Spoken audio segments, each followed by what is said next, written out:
महासागर न्यूज।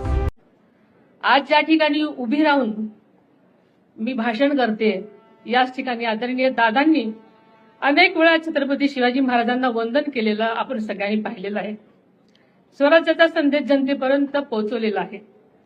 या कार्यक्रमाचे संयोजक आणि आदरणीय दादा यांच्या मधला स्नेहाचा धागा अत्यंत अतूट आणि जिव्हाळ्याचा होता हे आपल्या सगळ्यांना माहिती आहे। तोच स्नेह, तीच परंपरा आणि तो विचार आपण सर्वांनी मिळून यापुढे तितक्याच ताकदीने आणि निष्ठेने जपायचा आहे। आदरणीय दादांना या पवित्र शिवनेरी किल्ल्याविषयी केवळ जिव्हाळाच नव्हता तर या शिव जन्मभूमीचे सौंदर्य वाढावं, तिचा ऐतिहासिक वारसा जपला जावा आणि भावी पिढ्यांना अभिमानाने दाखवता यावा यासाठी त्याने सातत्याने आटोकाट प्रयत्न केलेले आपल्या सर्वांच्या समोर आहेत। त्यांच्या पुढाकारातून शिवनेरी विकास आराखडा साकार झाल्याने या परिसराच्या सर्वांगीण विकासासाठी आवश्यक निधी उपलब्ध करून देण्यात आला। गेल्या वर्षीही युनेस्कोच्या जागतिक वारसा यादीमध्ये किल्ले शिवनेरीचा समावेश झाला आहे।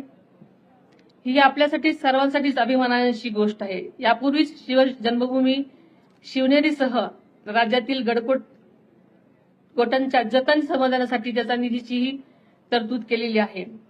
केवळ शिवनेरी किल्ल्यापुरतच नाही तर शिवजन्मभूमी म्हणून ओळखल्या जाणाऱ्या जुन्नर तालुक्यातल्या पर्यटन तालुका म्हणून विकसित करण्याचा संकल्प त्यांनी ध्यास घेतला होता आणि त्या दिशेने ठोस पावलेही उचललेली आपल्या सगळ्यांना ठाऊक आहे। गेल्या अर्थसंकल्पातही आदरणीय दादांनी आपल्या स्वाभिमानाचा आणि इतिहासाच्या अभिमानाचा जागर उंचवणारे काही ऐतिहासिक संकल्प जाहीर केलेले होते। त्यामध्ये आग्रा येथे छत्रपती शिवाजी महाराजांचा पराक्रमाची साक्ष देणारे शिवस्मारक उभारण्याचा निर्धार त्यांनी केला। पानिपत येथे मराठा शौर्य स्मारक तसेच संगमेश्वर येथील छत्रपती शिवाजी महाराजांच्या स्मारकाचाही समावेश आहे।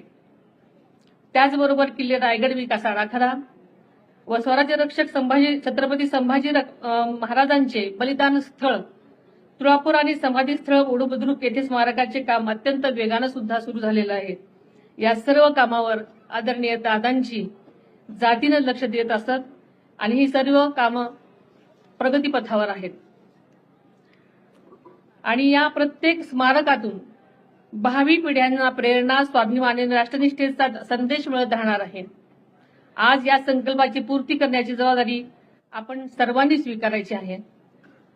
आपल्या महायुती सरकारच्या माध्यमातून राज्याचे लोकप्रिय मुख्यमंत्री आदरणीय देवेंद्रजी फडणवीस साहेब आणि उपमुख्यमंत्री आदरणीय एकनाथजी शिंदे साहेब यांच्या साथीने हा विकासाचा प्रवाह